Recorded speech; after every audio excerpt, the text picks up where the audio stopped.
সকলকে হোমিও পাঠচক্র গ্রুপে স্বাগত। আজ 9 আগস্ট, এই 9 আগস্ট 2026 আমাদের মাসের দ্বিতীয় রবিবার।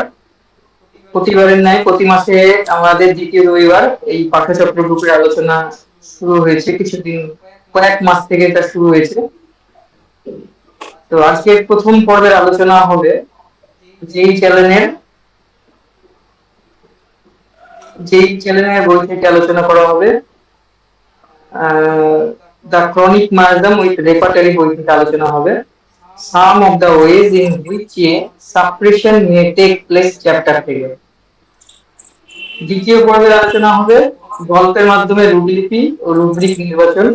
আপনাদের গল্পটা গ্রুপে দেওয়া হয়েছিল, একবার দেখে নেবেন, আমি পরে আবার দিয়ে দেবো। তো আমি স্যারকে অনুরোধ করছি আজকের আলোচনা শুরু করার জন্য। সকলের কাছে একটা অনুরোধ, যে বইটা রাখলে সবার কাছে ভালো হয়, তবু আমি টেক্সটটা পারলেন দিয়ে দেবো। স্যারকে অনুরোধ করছি আজকের আলোচনা শুরু করার জন্য। স্যার শুরু করুন।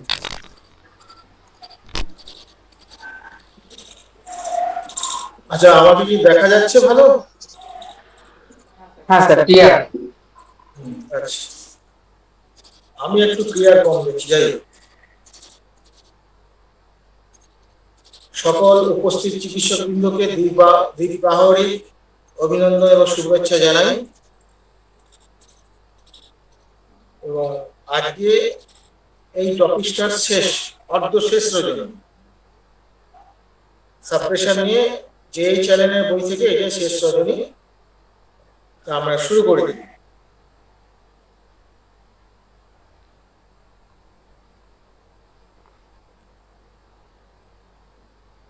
The symptom may appear either single or multiple, but quite often single. বলছে যে কিছু সিমটম বা কিছু লক্ষণ কখনো একা আসে, কখনো একাধিক আসে। They may be any form or expression of disease or suffering or any part or organ may be affected. বলছে যে এই সিমটমগুলো বিভিন্ন ভাবেই আসতে পারে এবং যে কোনো পার্টে অ্যাটাক করতে পারে, যে কোনো অর্গানে অ্যাটাক করতে পারে, এটা কোনো নির্দিষ্ট কিছু না। When the symptoms appear after giving a deep-acting anti-miasmatic remedy, they should be no means be interfered with, as they are the reactionary working of the life force under the influence of the remedy that has been selected according to the laws, unless of course the sufferings of the patient demand it. বলছে যে একটা অ্যান্টিমায়াজমেটিক ওষুধ দেওয়ার পরে কিছু symptom আসবে, সেটা যে সিমটমটা অদ্ভুত ধরনের সিমটম আসলো। এবং এখানে একটা জিনিস খুব বোঝার আছে, এই যে সিমটমটা এলো, এটা যে এই মায়াজমেরই খেলা, এটা আমরা বুঝবো কি করে? ফার্স্ট পয়েন্ট হচ্ছে যে কোনো রকম সিমটম যদি নতুন কিছু আসে বা কিছু আসে, দু চারটে যদি আসে বা একটা দুটো আসে, প্রচুর আসলে আলাদা কথা, সেটা তো ভুল সিলেকশন হয়েছে। এবং এইখানে ব্যাপার হচ্ছে সিলেকশন ঠিক হয়েছে। এইরকম ক্ষেত্রে সিমটম গুলো যদি আসে, তাহলে আমাদের প্রথমে বুঝতে হবে সেখানে কোনো এক্সাইটিং কজ বা মেইনটেনিং কজ আছে কিনা। যদি এক্সাইটিং কজ, মেইনটেনিং কজ যদি আপনার না থাকে, তাহলে এইটা একটা প্লাস পয়েন্ট হলো, 1 নম্বর পয়েন্ট হলো।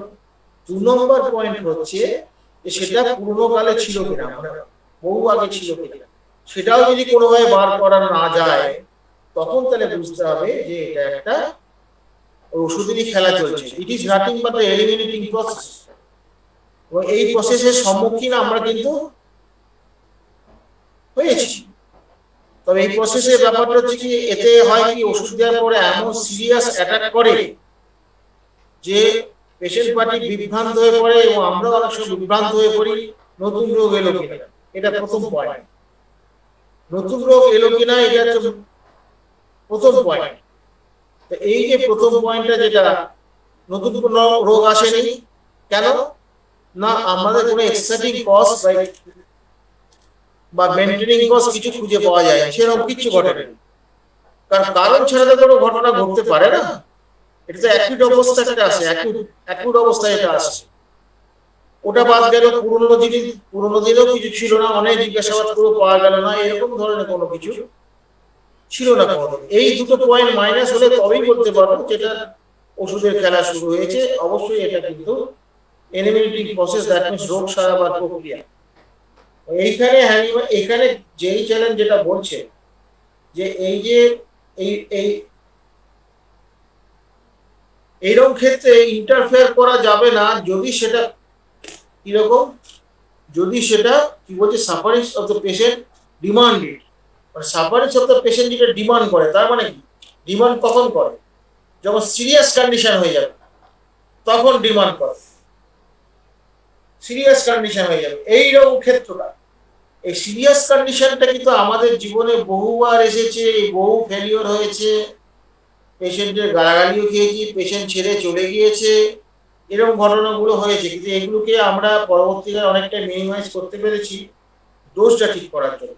শুধু মিনিমাম হলে তো হবে না, ডোজটা মিনিমাম করতে হবে। মিনিমাম ডোজটা কোন পেশেন্টের ক্ষেত্রে কতটা মিনিমাম, আমি যত খুশি মিনিমাম করুন, কাজ তো সে করবে, কাজ করবে না তা এমন তো নয়। সে এই মিনিমামটা করতে পারলে পরে কিন্তু এই হ্যাজার্ডস গুলো, এই ধরনের মানে অতিরিক্ত ঝামেলাগুলো কিন্তু আপনাকে পোহাতে হবে না। আর বর্তমান যুগে বুঝতেই পারছেন, আপনার পয়সা দিয়ে দেখাতে এসছি, হ্যাঁ আপনার ওষুধ খেয়ে আমার এরকম ঝামেলা হবে কেন, আমি এইসব ঝামেলা পয়সা দিয়ে কিনতে এসছি, এরকম কথাও শুনতে হয়েছে আমাকে। এগুলো আমার শোনা কথা বলেই বলছি, মানে খুব ভালো ভালো কথা আমাকে বলেছে, সেগুলো হজম করে ফেলেছে। কি করবো, হজম না করলে তো হোমিওপ্যাথ হওয়া যায় না। সত্যর পথে চলতে গেলে আপনাকে অনেক কিছুই হজম করতে হবে, সেই ক্ষমতাটা না থাকলে হোমিওপ্যাথ হতে পারবেন না, আপনি অন্য কিছু হয়ে যাবে। এবং যাদের মধ্যে এটা নাই তারা অনেক কিছুই করে, হোমিওপ্যাথির নামধারী, মানে নাম ধরে তারা অনেক কিছু করে, ওই পেশেন্টের স্বার্থ দেখায়। পেশেন্টের স্বার্থ মানে কি স্থানীয় স্বাস্থ্য বা ওই মুহূর্তের স্বার্থ বিষয়ে বেশি প্রয়োগ করে। বা অনেক সময় বলে এতে তো বদনাম হবে হোমিওপ্যাথি, আমার হবে হোমিওপ্যাথির বদনাম হয়। হোমিওপ্যাথির বদনাম ঘোচাবার জন্য তার মানে চোখের জলে ভেসে যায়। নীতির দরকার নেই, যে কোনো একটা ভালো কাজ করতে গেলে কোনো নীতির প্রয়োজন নেই, এইটা তারা বোঝাতে চায়। আরে আমি পারছি না, সেটা তো আমার ফেলিওর। তাহলে এইরকম কন্ডিশন কিরকম হয়, কি ঘটনাটা ঘটে এখানে, sometimes the reaction become violent. এই ভায়োলেন্ট হলে পরে তখনই ওষুধের ব্যাপার থাকে। আমি কিন্তু এই ভায়োলেন্টটাকে অ্যাটাক যদি আমি করতে পারি, এখানে বলেই দিয়েছি যদি সেরকম ভায়োলেন্ট না হয় বা সেরকম সাফারিং যদি সেরকম না হয়, তাহলে এখানে ইন্টারফেয়ার করা উচিত নয়। এ কথাটা যেই জানেন পরিষ্কার বলে দিয়েছে। এবার সহ্য ক্ষমতা সবার সমান হয় না, এবং অনেক পরিবার আছে যারা ছোটবেলা থেকে দীর্ঘদিন আমাদের দেখাচ্ছে, প্রত্যেক চিকিৎসক যারা বেশি দিন প্র্যাকটিস করছে প্রত্যেকে এরকম আছে। আপনি যতক্ষণ না বলবেন সে নড়বে না, সে যত কষ্ট দাঁতে দাঁত চেপে সে বসে থাকবে, শুধু প্যান প্যান করবে, ডাক্তারবাবু একটু দেখুন না, আর কষ্ট সহ্য করা যাচ্ছে না। এই রোগীগুলো কিন্তু আপনাকে আপনার সম্পদ, এরা ক টাকা দেয় এটা বড় কথা না, এরা সম্পদ বা হোমিওপ্যাথিক আত্মীয়, দ্যাট মিনস এরা আপনার আত্মীয়। এই পেশেন্টগুলি তো আপনাকে শেখাবে আপনার অবজারভেশন গুলো যে সঠিক না ভুল শেখাবে, এবং দেখতে পাবেন আপনি যে এইগুলো কি দেখতে পাবেন, এইগুলো যখন আপনি দেখতে পাবেন তখন কিন্তু বোঝাতে হবে। এই জন্য পেশেন্টের সঙ্গে আন্তরিক সম্পর্ক একটা করতে হবে। এই আন্তরিক সম্পর্কটা একটু দূরত্ব বজায় রেখে করতে হবে, নাহলে আমার মাথায় চড়ে বসবে। কথাটা বলতে খুব খারাপ লাগছে, কিন্তু কথাটা হচ্ছে অপ্রিয় কথা। মানে আমরা অনেক ধাক্কা খেয়েতে আজকে এই জায়গায় এসে পৌঁছেছি, অনেক ধাক্কা খেয়েছি, মানে এই ধাক্কাটা দরকার আছে। এবং আপনাদের সতর্ক করে দিলে তাহলে কম ধাক্কায় আপনারা বেশি এগোতে পারবেন, এটাই আমাদের উদ্দেশ্য, আর অন্য কোনো উদ্দেশ্য। তাহলে দেখা যাচ্ছে এই যে ভয়ঙ্কর অ্যাটাক গুলো যেগুলো হয়, আপনি যদি মিনিমাম ডোজ করেন, এইটা আন্দাজটা করতে হবে। যেমন ধরুন কি বলবো, মিনিমাম ডোজের একটা কথা বলে, আজকেই পেশেন্ট আমার কাছে এসেছিল, একটা সোরাইসিসের পেশেন্ট। তা তার আজকে 1 বছর 7 মাস, না 8 মাস হয়ে গেছে, 3 মাসের আর ওষুধ নিয়ে গেছে, এটা নিয়ে মোটামুটি 2 বছর হয়ে গেছে। তা এই 2 বছরে তাকে আমি ওষুধ দিয়েছি কি 01 একটা ড্রাই ডোজ দিয়েছি, আর 01 জলের গুলে 10 বার ঘেটে একটা দিয়েছি। খুব বিশ্বস্ত করবে না, আমি ওই জন্য আমার সন্দেহ হচ্ছে যে মনে হচ্ছে ওষুধ লাগবে, সেই জন্য আমি একটা ওষুধ ওকে দিয়ে রেখেছি। ওষুধটা দিয়ে রেখে, যদি এটা দেওয়াটা খুব একটা নিয়মিত উচিত নয়, অনেক ক্ষেত্রে গন্ডগোল পাকিয়ে যায়, ও খাবে না, আমি ওকে চিনি বলে সেটা করেছি, নাহলে করতে পারে। তো আমি বললাম যে এটা প্রয়োজন হতে পারে, এটা হাত দেবেন না। বাবা, আমি আপনার ওষুধকে খুব ভয় পাই। তা এই যে পেশেন্টটা, যেটা দেখুন, আমি আজকে 1.25 বছরে তাকে 2টো ডোজ মাত্র আমি দিতে পেরেছি। রেজাল্ট কি? সোরাইসিসের রেজাল্ট কি? তার কিন্তু স্প্রেড করেছে, সোরাইসিস যে যে জায়গাগুলো নিয়েছিল সেগুলো স্প্রেড করেছে, 1 নাম্বার। দ্বিতীয় নাম্বার হচ্ছে সেগুলো থিকনেসটা কমে স্কিনের কালারে চলে এসেছে, স্কিনের লেভেলে চলে এসেছে, স্কিনের মতো কালার চেঞ্জ হতে শুরু করেছে। এবং সবচেয়ে বড় কথা, চুলকুনিটা মারাত্মকভাবে কমে গিয়েছে, চুলকানিটা মারাত্মকভাবে কমে গিয়েছে। এটা একটা হয়েছে। কিন্তু এটা হলেই যে আমি মনে করবো যে হ্যাঁ পেশেন্টটা ঠিক আছে, তা না। পেশেন্টটা যেটা বলছে, গত 3 মাস আগে বলে গেছিল, আমি কান্না করার স্বভাবটা আগে থেকে কমেছে। আমাকে এবারে এসে বলছে, আমি বলি কান্নার স্বভাব কেমন? ওনারা রাখতো, আর ওই কান্না কেঁদে কি হবে, কেঁদে কিছু লাভ হয়, নিজেই কষ্ট পাওয়া যায়, ও সব আমি এখন আর ইয়ে করবো না, কান্নাকাটি আর করতে চাই না, মানে সহজে কেঁদে ফেলবে, তুচ্ছ তুচ্ছ কারণে কেঁদে ফেলবে। তাহলে কিরকম হলো, এই যে মেন্টাল জায়গাটা ইমপ্রুভ করছে, এই জায়গাটা প্রমাণ করছে যে হ্যাঁ ওষুধটা ঠিক আছে, বোঝা গেছে। তাহলে আমি কি করে দিলাম, এটা 50 মিলিসিমেন দিলাম, 2টো ডোজ দিতে পারলাম। অবশ্য আমি তো অত বড় পণ্ডিত নয় যে 16টা একসঙ্গে দিয়ে দেবো, 01, 02, 03, ছোটখাটো মানুষ আমি, এই ছোটখাটোই দিয়েছি। রেজাল্ট আমি বলে দিলাম, এখানে বেড়ে গেছে, কিন্তু পেশেন্ট কিন্তু আস্তে আমার হারায়নি।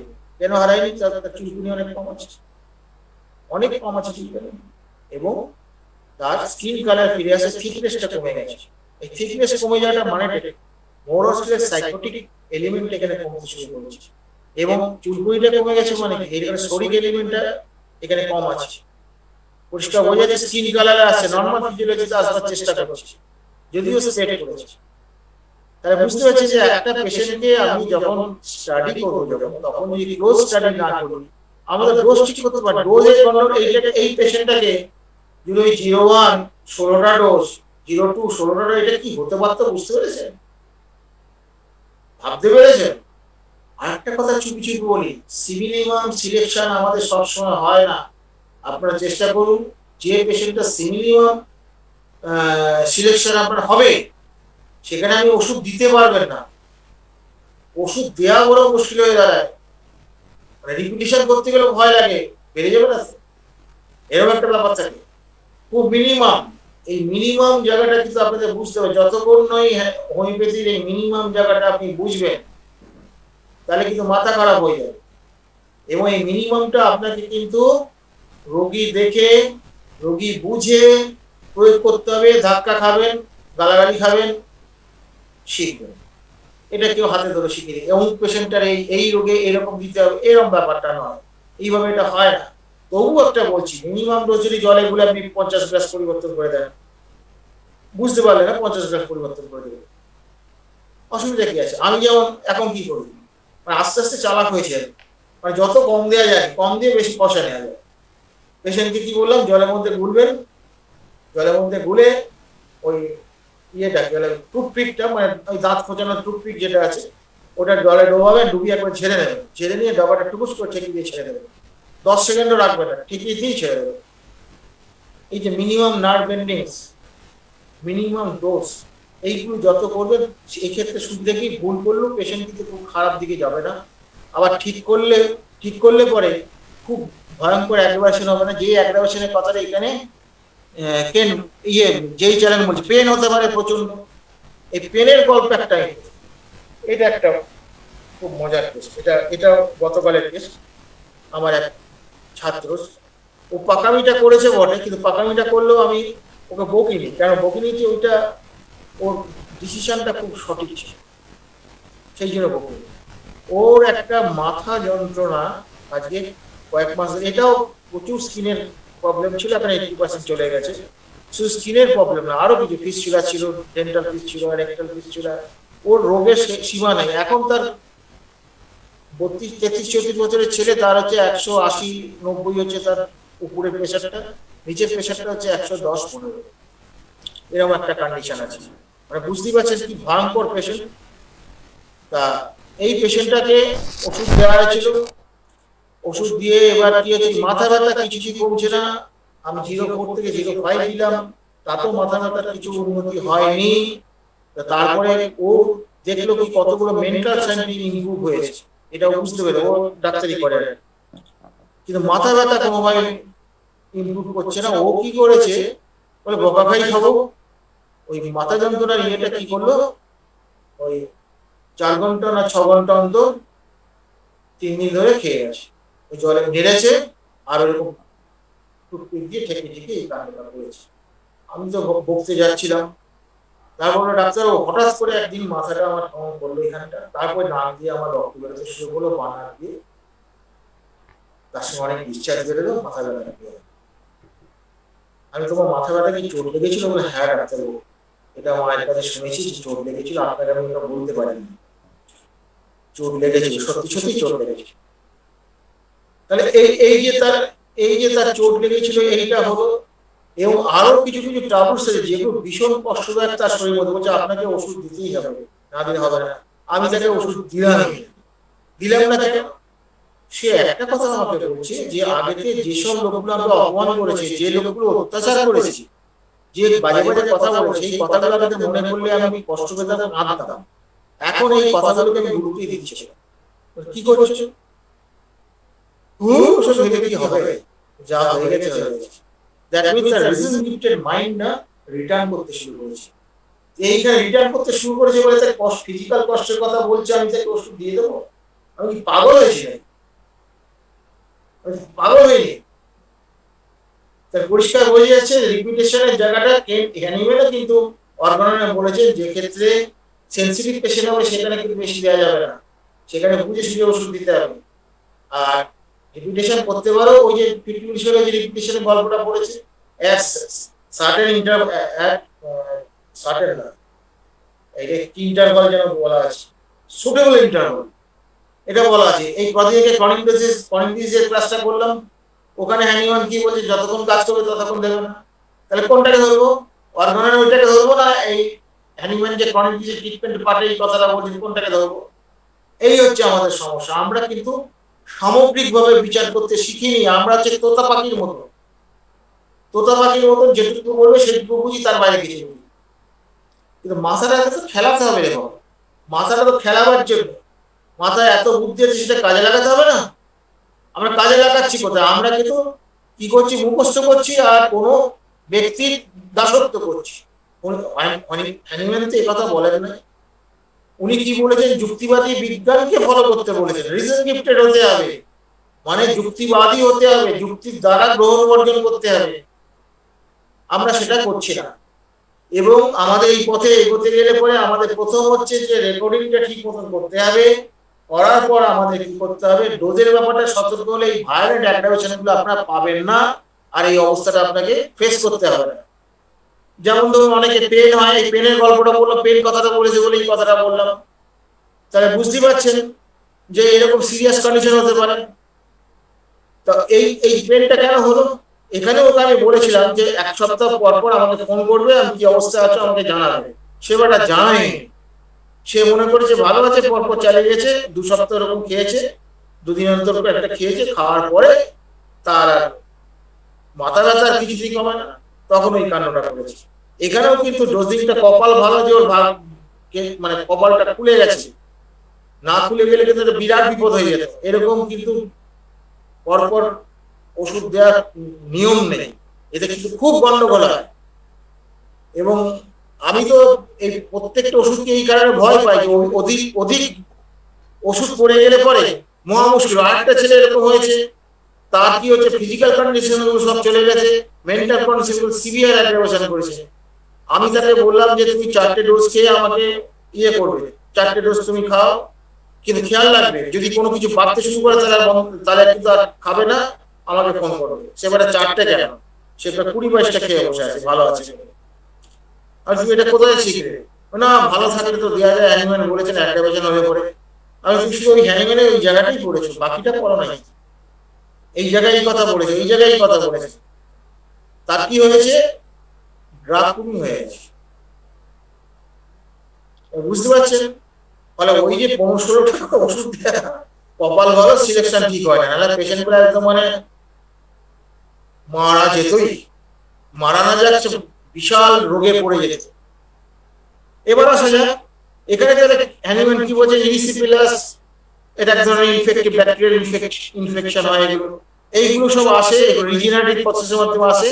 তো এই ক্ষেত্রে আমাদের কি বলছে হ্যানিম্যান, কি বলছে, সরি যেই চ্যানেল কি বলছে, এই ক্ষেত্রে আমাদের ইন্টারফেয়ার করতে হবে। যদি সিভিয়ার কন্ডিশনে যদি এরকম হয়, তখন ইন্টারকারেন্ট মেডিসিন হিসাবে দিতে হবে। ইন্টারকারেন্ট মেডিসিন, ইন্টারকারেন্ট মেডিসিন মানে কি, যে সিমটম গুলো ডেভেলপ করেছে সেইগুলো টোটালিটি করে আমাকে একটা ওষুধ দিতে হবে, অবশ্যই অ্যান্টিবায়োটিক ওষুধ দিতে হবে। তার মানে বুঝতে পারছেন যে প্রত্যেকটা সিমটম এই ইনসিপিলিটিস ব্যাকটেরিয়াল ইনফেকশন হবে, রেডনেস থাকে, রেডনেস থাকে, পেইন থাকে, হ্যাঁ রেডনেস থাকে তো সোরা বুঝতে যাবে। এবার গরমে আরাম নাই, তারা এইগুলো সব দেখে শুনে সোরা, অ্যান্টিসাইকোটিক, অ্যান্টিসোরিক, এগুলো আমাকে দিতে হবে। দেওয়ার পর কি বলছে, এই কন্ডিশনটা চলে গেলে পরে আবার সেই পুরনো ওষুধটা ফিরে যেতে হবে, যেটা আমি আগে থেকে দিয়েছিলাম, যেটা দেওয়ার জন্য এইগুলো এসেছিল। এগুলো সেকেন্ডারি ম্যানিফেস্টেশন মায়োজোমের, এবং এই মায়োজোমের এই সেকেন্ডারি ম্যানিফেস্টেশন আমাদের কাম্য নয়। কাম্য নয় করতে গেলে আপনাকে ডোজ কমাতে হবে। ডোজ না কমালে কিন্তু আপনি এই এই বিপদে পড়বেন। আর বর্তমান যুগে বুঝতে পারছেন তো, ক্যাচা সুরক্ষার যুগ, ওষুধ দিয়ে রিয়াকশন করে দিয়েছে, আপনি যাবেন কোথায়? আপনি প্রমাণ করতে পারবেন না, আপনার পক্ষে কেউ দাঁড়াবে, কেউ দাঁড়াবে না। আমাদের অনেক অসুবিধা আছে, একটু বুদ্ধি খাটিয়ে না চললে আমরা বিপদে পড়ে যাব। তাহলে এইবার কি হলো, এই ক্ষেত্রে একটা অ্যান্টিবায়োটিক ওষুধ দিয়ে পরবর্তীকালে আমরা আবার ফিরে আসবো সেই পূর্বের যে ওষুধটা দিয়ে এটা এসেছিল। তাই এই কন্ডিশনটা যদি না আসে সেটা ভালো নয় কি, যেমন এই যে ইরিসিপিলাস এসে গেল, প্রচন্ড কষ্টদায়ক এটা। তারপরে ব্যাপার হচ্ছে যে যদি আমি এরকম মিনিমাম ডোজ করি, স্কিন আসবে, স্কিন আসে না আমাদের, আমাদের অনেক সময় বেশ কষ্ট নিয়ে পেশেন্টকে বলে একটু অপেক্ষা করো বাবা, আর ওই প্রেশার ওষুধটা দিয়ে দিই, প্রেশার ওষুধটা দিয়ে বলি বাবা এটা একটা করে খাও। যেমন যার মাইন্ডের অ্যাংজাইটি সেটা দেখে করতে, কখনো 4 ঘন্টা, কখনো দুবেলা, দুটো পয়সা রোজগারও হলো, পেশেন্ট আস্তে আস্তে সেরে গেল। কিন্তু এইখানে আন্দাজটা যদি গন্ডগোল হয়ে যায়, আপনি ভাবলেন যে 1 সপ্তাহে সেরে গেল, 1 সপ্তাহে সারলেন, উল্টাটা বেড়ে গেল। এবার বুঝতে পারছেন আমি কি পেশে পড়ে যাবেন। এই যে বোঝাটা, এই বোঝাটা কিন্তু সবসময় সঠিক হবে না। রুগী থেকে বারবার বুঝতে হবে, গেস করতে হবে, ফলাফলটা দেখতে হবে, তারপর তখন বুঝাই। আমি তো ভাবলাম 7 দিনে হবে, ওই 7 দিনে তো হলো না, বেড়ে গেল। তাহলে আমি কি বুঝলাম, আমি কি বুঝলাম? তাহলে আমার অবজারভেশন পাওয়ার ভালো হয়নি, আমি আন্ডার প্রিপেয়ার। নিজের এই দোষগুলো, নিজের এই অগুণগুলো, নিজের এই দুর্বলতাগুলো যদি আমি না বুঝতে পারি, আমি কি করে হোমিওপ্যাথি হবে? হোমিওপ্যাথি কে আপনার কাছে দেবে, শিখিয়ে দেবে? আপনার চেম্বারে বসে কি সিনিয়ররা শিখিয়ে দেবে? তার চেম্বার নেই, তার তো চেম্বার আছে। তাহলে আপনি কবে সিনিয়র হওয়ার চেষ্টা করবেন? হোমিওপ্যাথি জগতে all we are senior and junior student of Hahnemann, আর কিছু নেই আমাদের, আর কোনো মৌলিক পার্থক্য নেই। ফলে বুঝতে পারছেন নীতি ভিত্তিক কথা, যদি এটা জুনিয়র বলে আপনি সিনিয়র মানতে বাধ্য, আপনি নীতি মেনে চলতে হবে আপনার। প্রত্যেকটা ক্ষেত্রে নীতি আছে।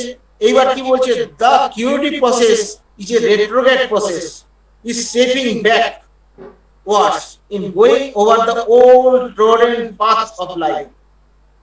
কি সুন্দর কথা, old trodden path of life বলছে যে এই যে পূর্বে এই যে রেট্রোগ্রেড প্রসেস মানে কি, যেটা আমাদের হেরিং ল যেটা বলি না, ওই পরপর যে রোগটা যেভাবে হয়েছিল ক্রোনোলজিক্যাল অর্ডারে সেইভাবে ফেরত আসবে। ধরুন 1 2 3 4, 4 নম্বরটা আপনাকে চিকিৎসা করতে এসেছে, 4 নম্বরটা ভালো হবে, 3 নম্বরটা বেরিয়ে আসে, 3 নম্বরটা ভালো হবে, 2 নম্বরটা বেরিয়ে আসে, এই যে সিরিয়াল অর্ডারে যে বেরিয়ে আসে।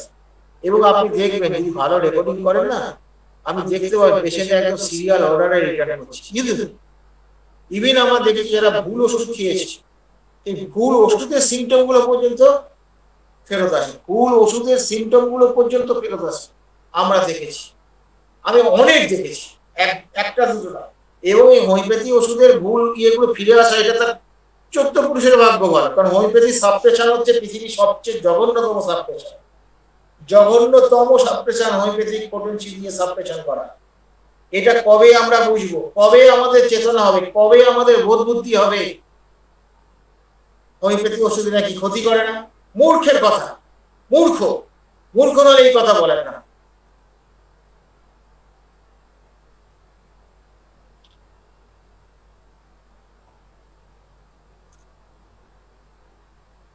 তারপরে কি বলছে, এই যে রেট্রোগ্রেড প্রসেস, তারপর কি বলছে, old old Torrent path of life.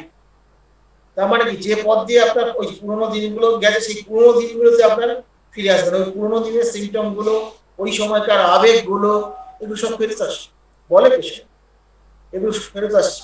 এবং যত ফেরত আসবে, যেটা 11 নম্বর অ্যাফোরিজম, 11 নম্বর অ্যাফোরিজম না, অবজারভেশন কেন্টেন, old symptom reappear, old symptom reappear করতে ডিজিজ রিঅ্যাপিয়ার করতে আমার কোনো কথা নেই। পেশেন্টের মেন্টাল সাবপ্রেশন গুলো থাকে, সেই মেন্টাল কন্ডিশন গুলো, সেই মেন্টাল জায়গাগুলো রিঅ্যাপিয়ার করবে। আমরা কত জিজ্ঞেস করি, আমরা শুধু দেখাতে দেখাতে চাই যে দেখো আমি কিওর করে দিচ্ছি। হ্যাঁ, এই এই গত সপ্তাহে একটা কথা বলছি, আমার এক ছাত্র, সে আমাকে সে বলছে আমি রিক্রিয়েন্ট ফাইবারটা সালফার 0102 দিয়ে আমি তাকে পরপর দিয়েছি, সেরে গেছে, এই দেখুন রিপোর্টে সেরে গেছে। তাহলে পেশেন্টটা ঘুম হচ্ছে না কেন? আর পেশেন্টটা বলছে প্রচন্ড ইরিটেবল হয়ে গেছে, আমি তুমি সর্বনাশটি করেছি। না স্যার, এই তো রিপোর্ট দেখুন, আমি তো সারিয়ে দিচ্ছি, সেই ঘোড়ার ডিম সারিয়েছি। না, এটাই তো আমরা, এই যে এভিডেন্স বেসে পাল্লায় পড়া, এই যে দেখানো, এগুলো বেশিরভাগই কিন্তু ছল চাতুরির কেস। এগুলো হচ্ছে মানুষকে ভুল পথে পরিচালিত করার কেস। আপনি এইটা তখনই দেখাবেন যখন পেশেন্টটা ভালো থাকবে, আমি তবেই দেখাতে পারি, তবেই এটা গ্রাহ্য হবে, বুঝতে, তবেই এটা গ্রাহ্য হবে, নাহলে এটার কোনো মূল্য নেই। আসলে এখানে সাপ্রেশন হয়েছে, সাপ্রেশন হয়েছে বলে সে কি করেছে, তার ইরিটেবিলিটি বেড়ে গেছে, তার ঘুম চলে গিয়েছে। হ্যাঁ, তাহলে এই যে সাপ্রেশন হলো, তার মানে বুঝতে পারছে যে এই যে ফটো তুলে যে দেখালো টিউমারটা চলে গেল, এই যে কিউর হয়ে গেল, এটা কিন্তু হোমিওপ্যাথি নয়। আর আমরা এই পথে হোমিওপ্যাথিকে এস্টাবলিশ করার জন্য চেষ্টা করছি। এটা হচ্ছে অ্যাকচুয়ালি ওদের বাধা ফাঁদে আমরা পা দিচ্ছি। ওরা যখন এরকম দু চারটে দেখে আমরা দাবি করবো এড়াতে পারবো, তখন ঠিক আছে আমি টিউমার পাঠাচ্ছি 100টা, আপনি যে ওষুধটা দিয়ে করেছেন ওটা 100টা এতে দেন, দিয়ে দেখান কটা সারছে, এবার আপনি ফাঁদে পড়ে যাবেন। তাদের এইটা মানাবার দরকার নেই, তাদের মানাতে হবে ইন্ডিভিজুয়ালাইজেশন, মানাতে হবে ইন্ডিভিজুয়ালাইজেশনের আন্ডারে, ইন্ডিভিজুয়ালাইজেশনের মাধ্যমে চিকিৎসা হবে, এইটা তাদের যেভাবে মানাতে হবে। সেটা মানাতে না পারলে আপনার এই এভিডেন্সের কোনো মূল্য নেই। আর এখন তো এভিডেন্স বেস কেস তো উঠে যাচ্ছে, অ্যালোপ্যাথি তো উঠে যাচ্ছে, এটা আমার কথা না, সুকুমার মুখার্জির কথা। তাহলে কি হলো, এই যে প্রসেসটা, যেটা এই প্রসেসে ফিরে আসবে, একবার রিভার্স অর্ডারে ফিরে আসবে। রিভার্স অর্ডার, যেভাবে আপনি গিয়েছেন ঠিক সেইভাবে ওই পুরনো পথ থেকে ফিরে ফিরে আসবে। এইগুলো কিন্তু আমরা বারে বারে দেখেছি, যারা সিনিয়র প্র্যাকটিস করছি তারা প্রত্যেকেই এটা দেখেছেন, আমরা এটা দেখলে খুব আনন্দিত হই। তাহলে এই যে সাপ্রেশনের গল্পটা বললাম, দেখুন ছেলেটা বোঝেই না সাপ্রেশন, পোস্ট ওই এভিডেন্স নিয়ে আছে, আমি তুমি এটা পোস্ট করেছো, হ্যাঁ এটা পোস্ট করেছি, কি হয়েছে, ঘোড়ার ডিম করছে, সে এখনো পর্যন্ত তোকে সরায়নি। আমি তাকে বলেছি সরায়নি, আমার বয়ে গেছে, এবার আমি এড়িয়ে যাবো। যে নীতি মেনে চলবে না তার সঙ্গে আমার কোনো বন্ধুত্ব নেই, কোনো সম্পর্ক নেই। আমার সঙ্গে একটাই সম্পর্ক, তুমি নীতি মেনে চলো, আমি তোমার সঙ্গে আছি, নীতি মানো না, তোমাকে আমি চিনি না, পরিষ্কার কথা। হোমিওপ্যাথি নীতি বেঁচে আছে, হোমিওপ্যাথির উপরে এত আঘাত, এত কিছু অত্যাচার, হোমিওপ্যাথি বেঁচে আছে কিছু জন্য, নীতির জন্য বেঁচে আছে, এবং সেই নীতি মেনে চিকিৎসা করে খুব অল্প কয়েকজন করে। ফেসবুকে দেখবেন সব পণ্ডিতদের প্রেসক্রিপশন দেখলে আমার মাথা খারাপ হয়ে যাবে। তারা আবার অর্থোডক্স বলে, আমাকে কেন অর্থোডক্স বলেছে চিন্তা করতে পারেন? সে উত্তরটা আমি এখন আর দিচ্ছি না, সাইডের বাইরে চলে যাও, আমার সিঙ্গেল মিনিমাম রুলস কি অর্থোডক্স, তাকে এমন উত্তর দিচ্ছি তার হয়ে গেছে। পড়াশোনা করবে না, উল্টোপাল্টা কথা বলবে। Therefore, the secret of our success is not wholly in the selection of the similar remedy. শুধু এই যে আমাদের সাকসেস এটা কিন্তু সিমিলার রেমেডির উপরে নির্ভর করে না, but in carefully and intelligently watching the retrograde process or the reactionary action of the life force in the effort to throw up the disease in its own peculiar way. তার শুধুমাত্র নির্বাচিত ওষুধটা সঠিক হলেই হবে না, আমাদের অবজারভেশনটা ঠিক করার ক্ষমতা রাখতে হবে। কারণ এই ক্ষমতাটা যদি গন্ডগোল হয়, আপনি তো রিপিটেশন করে ফেলবেন, আর একটু বেশি দিয়ে ফেলবেন, রিপিটেশন করে দেবেন, কি করবেন, ভুলো ঢুকে যাবে। আর একটা কথা আপনাদের বলে রাখি, আমাদের প্রত্যেকেরই কিন্তু দেখবেন কিছু কিছু পেশেন্টের ক্ষেত্রে দেখবেন কোনো একটা পদ্ধতি আপনি সিলেকশন করলেন, এত অসাধারণ কাজ দিল যে আপনিও খুব সন্তুষ্ট এবং যাকে দিলেন সেও খুব সন্তুষ্ট। যতদিন বেঁচে থাকবেন একটা কথা মনে রাখবেন, যেমন ধরুন একদিকে আমি 200 দিয়েছি, এই 200 পদ্ধতিটা সহজে চেঞ্জ করবেন না। 200টা দিয়েছেন, পরবর্তীকালে 10 বার নেড়ে ঠেকিয়ে দেবেন, তারপরে 20 বার নেড়ে ঠেকিয়ে দেবেন। এইভাবে করতে করতে যখন গিয়ে দেখবেন 100-150 হয়ে গেছে আর কাজ করছে না, তখন পরবর্তী পদ্ধতি শিখে যাবে। এটা বলছি এই কারণে, কারণ সব পাওয়ার কিন্তু সিমিলিমাম হয়। সিমিলিমাম সিলেকশন হলেই ওষুধ কাজ করবে এমনটা নয়। যে পাওয়ারটা আপনি দিচ্ছেন সেই পাওয়ারটা যদি সিমিলিমাম না হয়, আপনার পক্কা আমার কাজ হবে না। এবার আপনি মনে করবেন আমি ভুল করেছি, মানে বুঝতে পারছেন যে কত দিকে আমাদের নজর রাখতে হয়। মেডিসিন সিলেকশনের এই পাওয়ার সিলেকশনটা একটা খুব গুরুত্বপূর্ণ বিষয়, এবং যেটা আপনার এরকম অসাধারণ রেজাল্ট প্রত্যেকেই জীবনে এরকম পাবেন, কিছু কিছু ক্ষেত্রে অসাধারণ রেজাল্ট দিয়েছে, যেগুলো আপনার সুনাম অর্জন করতে সাহায্য করছে এবং আপনাকে স্যাটিসফাইড করেছে। ফলে সেই পাওয়ারকে চেঞ্জ করবো। আমি 0-1, এই যে কেসটা আমি বললাম ছড়াইছি, আমি 0-1 তাকে দিতেই পারছি না, 2টো ডোজ দিয়েছি, একটা এখন দিয়ে রেখেছি আলাদা করে। বলে আমাকে না ডাক্তারবাবু, আপনার ওষুধকে আমি খুব ভয় পাই, আপনার ওষুধ খেলে বেড়ে যায়। প্রতিবারই ওষুধ যখন আমি মেরেছি, প্রায় 15 দিন 1 মাস খুব ভুগেছি, ওই জন্য আমার ওষুধকে মারাত্মক ভয়। ও আমি খাবো না ডাক্তারবাবু, আপনি না বললেন খাবো না। অবশ্যই শিক্ষিত মহিলা, এটা নিয়ে কোনো সন্দেহ নেই। তার ফলে বুঝতে পারছেন যে আপনারা কিন্তু শুধু সিলেকশন করে দিলেন আর ঠিক হয়ে গেল। আর এখন তো দেখবেন সব পণ্ডিতদের ব্যাপার আছে, হ্যাঁ, পণ্ডিত আবার সাবটেনেন্ট দেয়। সাবটেনেন্ট জানেন, মানে আপনি একটা ঘরে ভাড়া আছেন, আপনি আবার একটা প্রশ্ন অন্যকে একটা ভাড়া দিয়ে দিলেন, কাজটা বেআইনি।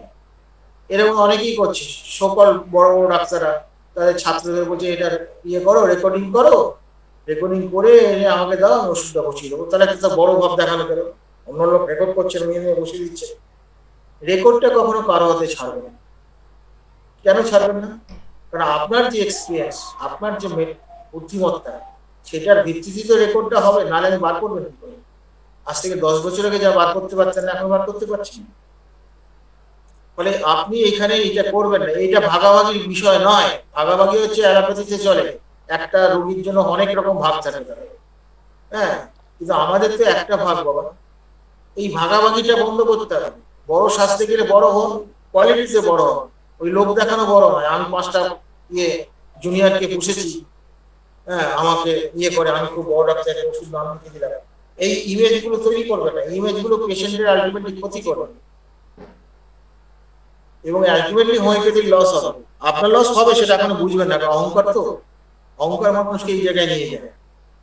বি সিম্পল, রোগীর প্রতি দায়িত্ববান হন, রোগীকে আন্তরিকভাবে ভালোবাসুন, তার সঙ্গে একাত্ম হন, সে আপনাকে বলবে। আমি যে গল্পগুলো আজকে বললাম, কতগুলো মেন্টাল স্টেটের গল্প বললাম, এইগুলো পেশেন্ট না বললে আমি গল্প বলছি, পেশেন্ট বলেছে তখন, তাহলে কতটা আন্তরিক হলে পরে সে কথা বলছে, ডাক্তারবাবু আর আমি কাঁদি না। আর কেঁদে কি হবে বলুন দেখিনি? আমি এতদিন বোকার মতো কেঁদেছি। একটা উদাহরণ দিল, এরকম ঘটনা হয়েছে, আমি কাঁদিনি, আমি একটু মুচকি হেসে এগিয়ে গেছি। বাহ, ভেরি গুড। তাহলে বুঝতেই পারছেন যে আমাদের এই সূক্ষ্ম জায়গাগুলো আমাদের চিনতে হবে, বুঝতে হবে, তবে তো আপনি হোমিওপ্যাথি করবেন। Now, if we get the habit of striking at every new symptom of the life force or to the surface, will be sooner or later turn the tide of the life action the other way or in the direction of the some internal organ or part or the eliminating process of the organism will cease and destructive process at once begin its development within the inner organism. কি বলছে এখানে, যদি আপনি যদি আপনি কি করেন, এই নতুন সিমটম যদি একটা কিছু আসে বা একটা কিছু সেরকম কিছু প্রতি আসতে পরে আপনি একটা করে তাকে ওষুধ দিয়ে দিয়ে কমাচ্ছেন, হ্যাঁ রুগীকে কমাবো না, রুগী কষ্ট জন্য আমার কাছে এসছে, আমার বুকটা ফেটে যাচ্ছে, আসলে তা না, পকেটটা খালি যাচ্ছে, সেই জন্য বুক পাঠানোর অভিনয় করছে। এবার সে কি করছে, একটা করে ওষুধ দেবে, দিলে কি হবে, সিজ হয়ে যাবে, তার ইমপ্রুভমেন্ট বন্ধ হয়ে যাবে, ইমপ্রুভমেন্ট বন্ধ হয়ে যাবে। আমরা এটা বুঝেও বুঝি না, বুঝতে চাই না আমরা, বোঝা গেছে? ফলে ওষুধ দেওয়ার ব্যাপারে হাত চুলকো ওটা কমান, কৃপণ হন, ওষুধ চট করে বার করবেন না। যদি সিমিলিয়াম দিয়ে ফেলে থাকেন বুঝতে পারেন, ওই আপনাকে রক্ষা করবে, ওই আপনার রক্ষা করবে সিমিলিয়াম। তাহলে কি হলো, যদি সিমটম কিছু কিছু পরিবর্তন হলে একটা করে, যেমন আজকে একটা পেশেন্টের কথা বলছি, ওর একটা ফিস্চুলা আছে, ওটা স্যাক্রাল রিজনে ফিস্চুলা হয়েছে, সে ফুলের দিয়ে ডাক্তারকে অপারেশন করতে বলেছে, অনেক টাকার ইয়ে দিয়েছে, সে আমার কাছে এসেছিল। তো আসার পর সেটা বাস করে, বাস করার পর প্রচুর বেরোতে শুরু করে। কালকে আমাকে ফোন করে বলছে 102 জ্বর, কি করবো? আমি আজকের দিনটা তুমি দাঁতে দাঁত চেপে ইয়ে করো, তুমি এক কাজ করো, লেবু জল খাও আর বিশ্রামে থাকো, আর একটু তুমি আদা টাদা দিয়ে চা পাতা দিয়ে খেতে দিচ্ছ। তা বলছি এখানে যতজন লেবার ছিল সবারই এরকম হয়েছে, আর চেষ্টা করো না খাওয়া, তুমি একটা কাজ করো, রাত্রে শোয়ার আগে আমার একটা বিয়ে দিয়েছিল, কালকে যদি তোমার খুব কষ্ট হয় তবে ফোন করবে, না করবে না, এখনো পর্যন্ত ফোন করে, তোমার এই ওষুধটা না খেলেই ভালো। ওই যে প্যারাসিটামল খেয়ে নেবো, তোমার না খেলেই ভালো, একদিন হোমিওপ্যাথি ওষুধ না খেলে ভালো, তবে আমার ওষুধ তুমি একটা খেতে পারো, রাত্রে শোয়ার সময় একটা খাবে, খেয়ে যদি দেখো যে কালকে সকালে কিরকম আছে, দেখে এটা সহ্য করতে পারে তোমার পক্ষে ভালো, তোমার দেখি ডাক্তার কি করা যাবে। সে কিন্তু করবে, কারণ তার ছেলেকে অসাধারণ রেজাল্ট দিচ্ছে, সেই ছেলেই তার বাপকে জোর করে ধরে নিয়ে এসেছে। তো ফলে ব্যাপার হচ্ছে এই অপারেশন করতে হচ্ছে, এই যে ফিস্চুলাটা কোথাও হয়েছে বলে স্যাক্রালিটির একটা ফিস্চুলা আছে। তাহলে বুঝতে পারছেন যে এখানে এই যে পেশেন্টটাকে আমি দিলাম না কেন, অ্যাকুট কন্ডিশনটা হচ্ছে 102 জ্বর পড়েছে, আমার পেন উঠলে বললে হবে না, তাকে কনভিন্স করতে হবে, বোঝাতে হবে। আমি কেন লেবু জলগুলো খেতে বলেছি, কেন আমরা দেখেছি এই ধরনের হালকা খাবার খেলে পরে জ্বর টরগুলো অনেকটাই কম থাকে, বেটারের দিকে যায়, এই জন্যই বলেছি। শরবতের মতন করে খেতে বলেছি, আমি রেস্টে থাকো, কাজ করবে না, চেষ্টা করো সহ্য করা, তাতে তোমার ভবিষ্যতে অনেক ভালো হবে, তুমি যে রোগটার জন্য এসছো সেটা অনেক ভালো দিকে যাবে। এই যে তাকে টোপটা আমি দিয়ে রাখলাম, এই টোপটা কিন্তু আমার নিষ্ঠুরতা নয়, এটা নীতিভিত্তিক টোপ। আমি যদি তাকে যদি পয়সা আমি অনলাইনে দিয়ে দিই, সঙ্গে সঙ্গে সে পেমেন্ট করে দেবো, আমি তাকে বলে দিই যে এই ওষুধটা তুমি খাও, আমাকে এটা পেমেন্ট করে দেবে, সে দেবে। আমি কি টাকার জন্য আমার ইজ্জত বিক্রি করবো, আমার নীতি বিক্রি করবো? টাকা কি আমি পাই না, না রোগী দেয় না? এত ভিখারিপনা কেন, এত প্রতারণা কেন? এটা ডাকাতি এক ধরনের, আমরা ডাক্তারের ডাকাতি করবো কেন? আমাদের তো নীতি মেনে চলা, নীতি মেনে দুভাত ডাল ভাত জোগাড়ের ব্যবস্থা করে দিয়ে গেছে, এরপরে আমরা কেন নীতি ভাঙবো, নীতি নীতি মেনে চলবো কেন? অসাধারণ সব রেজাল্ট আপনি দেখতে পাবেন এই সমাজে, আপনারা এমন এমন রেজাল্ট দিতে পারবেন যেটা ভাবতে পারছে না। প্রতিটি সময় আপনি মারা গেলে পর দু ফোঁটা চোখে জল ফেলবে মানুষ, এটা হলেই তো হবে আপনাদের সার্থক জীবন। ও কষাই ছিল, ইয়ে ছিল, এরকম তো গল্প না। আমি যখন ঠিক মতো সারাতে পারেন, টাকার অ্যামাউন্টটা কোনো ব্যাপারই নেই, কোনো ম্যাটারই নয়, টাকা তো দেয় পেশেন্ট, দু একজন বাদে সবাই দেয়।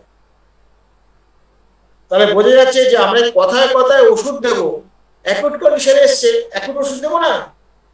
অ্যাকুট মানে অ্যাকুট মানে হচ্ছে আমরা ক্রনিক মায়াজমের acute exacerbation of the chronic miasm. Chronic মায়াজমের একটা ফ্লোর, এইটা যে এখানে বলেছি, এটাতে একটা ফোকাস। ক্রনিক মায়াজম ধুম করে দিয়ে দেবো, সেটা গেল নাকি? আপনি যে ওষুধটা দিয়েছেন, ডিফ্যাক্টিভ ক্রনিক মেডিসিনটা দিয়েছেন, সেটা আপনি বুঝতে পারলেন যে হ্যাঁ কি কি আছে, তা সত্ত্বেও এরকম একটা গন্ডগোল দেখা দিয়েছে। আমি তাকে চট করে ওষুধ দেবেন, তাকে ম্যানেজ করুন, ভোকাল ভোকাল কথা বলতে শিখুন, এমন ভাবে কথা বলতে হবে ছোটখাটো ভয় দেখাতে হবে, আবার আবার পালিশও করতে, এই করে পেশেন্ট দ্বিধাদ্বন্দ্ব করে আর কিছু করবে না উল্টো পাল্টা, ব্যাস টাইমটা পেরিয়ে গেলে আপনি বেঁচে গেলেন, রুগী বেঁচে গেলেন। এইগুলো শিখতে হবে, এটা কিন্তু কেউ শেখাতে পারে না, এটা আপনার বুদ্ধির উপর নির্ভর করছে কোন পেশেন্টটাকে কিভাবে বললে সে অ্যাকসেপ্ট করবে, সেই নলেজটা কিন্তু আপনার দরকার, সেই নলেজটা না থাকলে কিন্তু আপনি পারবেন না। তাহলে এইটুকু হলো। তাহলে আমরা এরকম দুমদাম ওষুধ দেবো না, একটা টনিক মেডিসিন দেওয়ার পরে দুমদাম ওষুধ দেবো না। এই জ্বরের গল্পটা বললাম, বেশিরভাগ জ্বরে বিনা ওষুধে সেরে যায়, কি বলবো আপনার, দু একটা ক্ষেত্রে ওষুধ লাগে।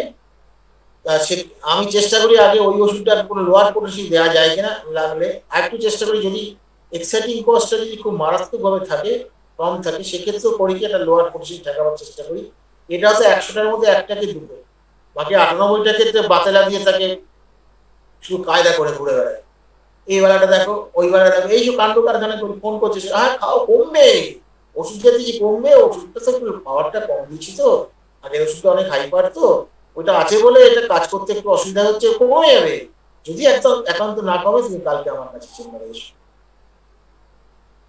বিভিন্ন কৌশলে আপনাকে সময়টাকে ওয়াশ করতে হবে, কারণ ব্যাপার হচ্ছে কি নীতি ভিত্তিক হলে কি নীতি তো আপনাকে সারাবে, ওষুধ কি সারায়, ওষুধ যদি সারাতো তাহলে যে কোনো ওষুধ দিলে তো সেরে যায়, তা তো হয় না।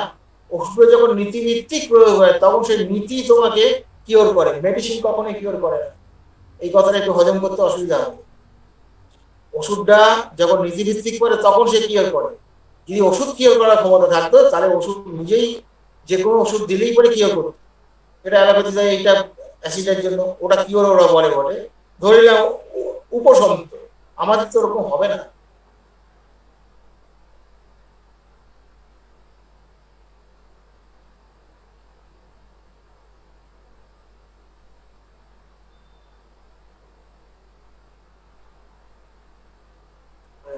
ইয়ে হয়ে গেছে ওই,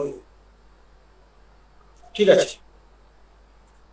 তারপরে কি বলছে, this is an important part of the higher homeopathy that we follow minutely the retrograde movement of the life force. এই যে রেট্রোগ্রেড মুভমেন্টটা কিভাবে পরপর স্টেপ বাই স্টেপ মুভমেন্টটা হচ্ছে, ওই জন্য রেকর্ডিং যখন করবেন তখন কিছু বিশেষ বিশেষ জায়গাগুলো কত সালে হয়েছিল, কোন মাসে হয়েছিল, ওটা কিন্তু ভেতরে লিখে রাখবেন, লিখে না রাখলে আপনি রেট্রোগ্রেড প্রোগ্রেস হচ্ছে কিনা বুঝতেই পারবেন না। এটা করবেন কিন্তু, এটা কিন্তু ওই অর্গানে বলা নেই। Follow minutely the retrograde movement of the life force under the action or influence of the similia as long as continues to act, as long as continue, যতক্ষণ সে কন্টিনিউ করছে ততক্ষণই আপনাকে দেখে যেতে হবে। when it ceases entirely, যখন এটা পুরোপুরি বন্ধ হয়ে যাবে, a new selection can be made which will take up the miasm at that point, ওই সময় miasm যেটা আছে সেই পয়েন্টের উপর দিতে হবে, আগেরটার উপর নয়। ওই সময় কি ওই miasmটা থেকে তাহলে আগেরটাই দেবে, অন্য মায়াজম যদি চলে আসে, যেটা change of plan of treatment, যেটা কেন্ট বলেছেন, আমরা কজন বুঝি change of plan of treatment, মুখে হাত দিয়ে বলুন তো দেখি, বুঝুন কে কে বোঝেন বলুন, আমি ক্রস করবো আপনাকে, ধরবো।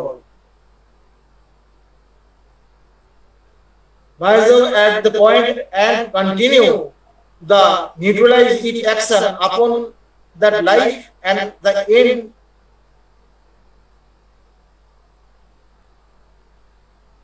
end drive every vestige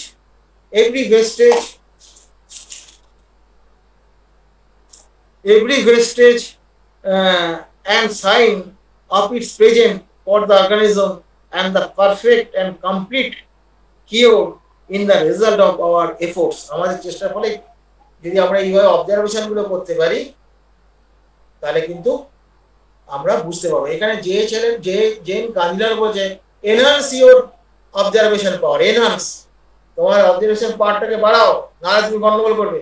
আরে বাবা আপনি গাড়ি চালাচ্ছেন, আমরা যদি চোখটা যদি দেখতে পাই রাস্তা ঠিক তাহলে আপনি কি করবেন আপনি ভাবুন, এখানেও তাই অবজারভেশন পাওয়ারটা কিন্তু বাড়াতে হবে, না বাড়ালে ফলে কিন্তু আপনার বিপদ ঘটবে। আজকে এইটুকু বলে শেষ করলাম। ধন্যবাদ। পরেরটা একটু পরে শুরু হবে। আচ্ছা স্যার, আমাদের মাঝে পার্থপ্রদীপ চৌধুরী স্যার আছেন, স্যারকে অনুরোধ করছি কিছু বলার জন্য।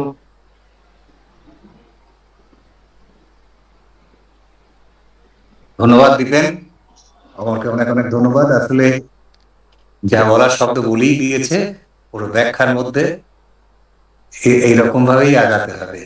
আসলে যে সময়তে এই যে কিউরিটি প্রসেসটা চলে এবং এটা তো সেন্টার থেকে শুরু হয়, এই জন্য তার মেন্টাল প্রসেস এবং রুগীটাকে দেখলে অবজারভেশন করলেও কিন্তু একটা বোঝা যায় রুগীটা কেমন আছে।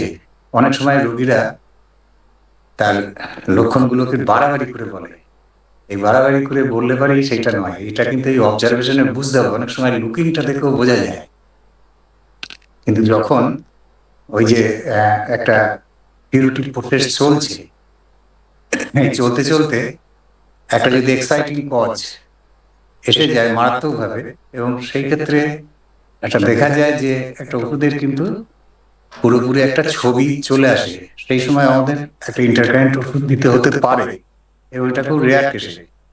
সচরাচর আমরা ওগুলো অবজারভেশন করি। যেমন আজকে আমার একটা কেস, প্রায় মাস 3 আগে মেডোরিনাম 06 দেয়া ছিল।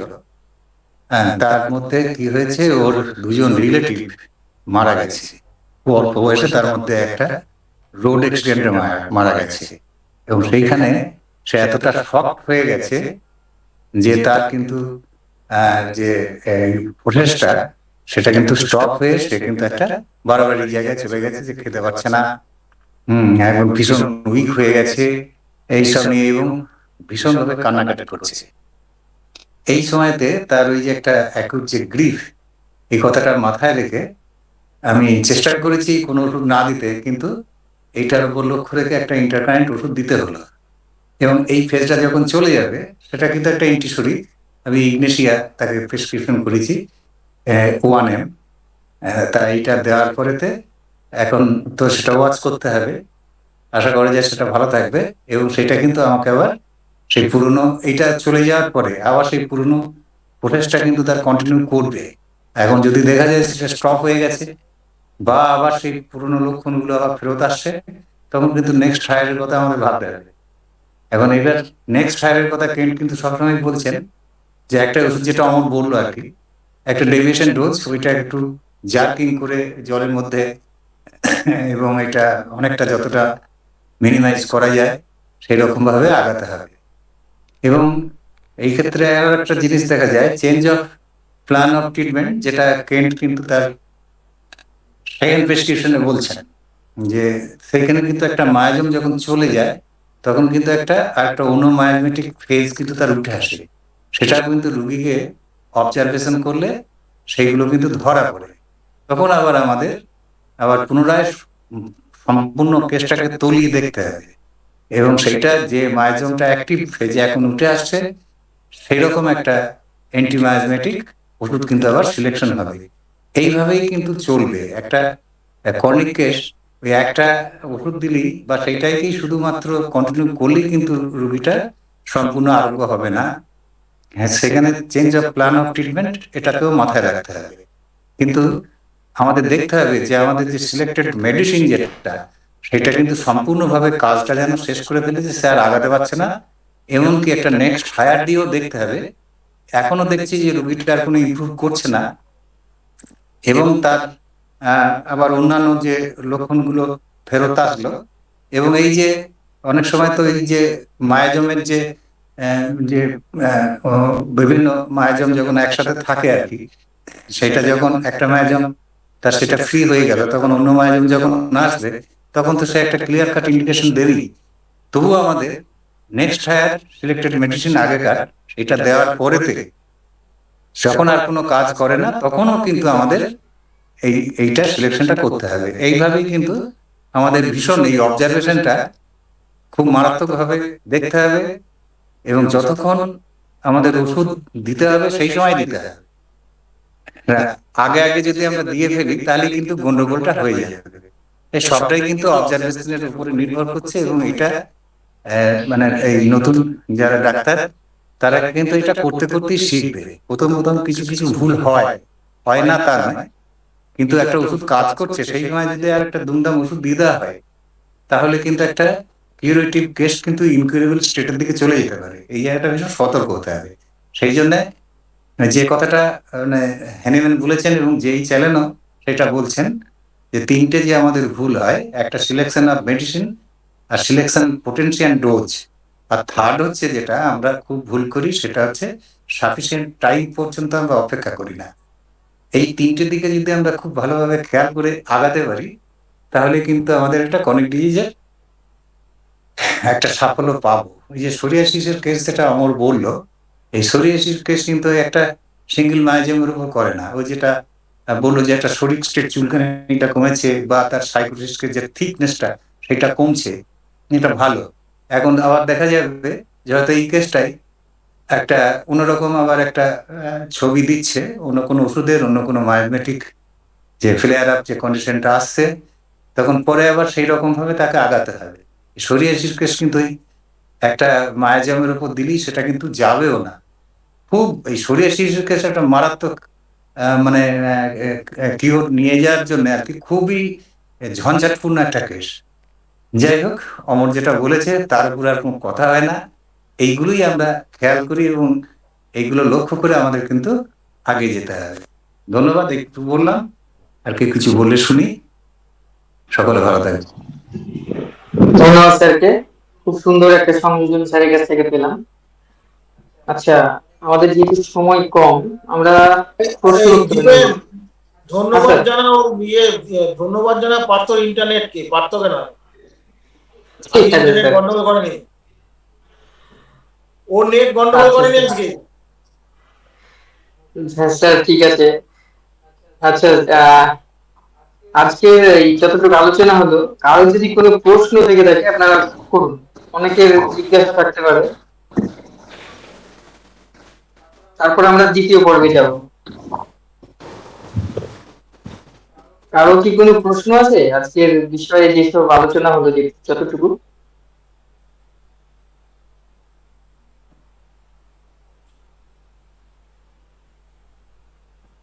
আচ্ছা, প্রশ্ন তো নেই স্যার। স্যার, প্রশ্ন নেই।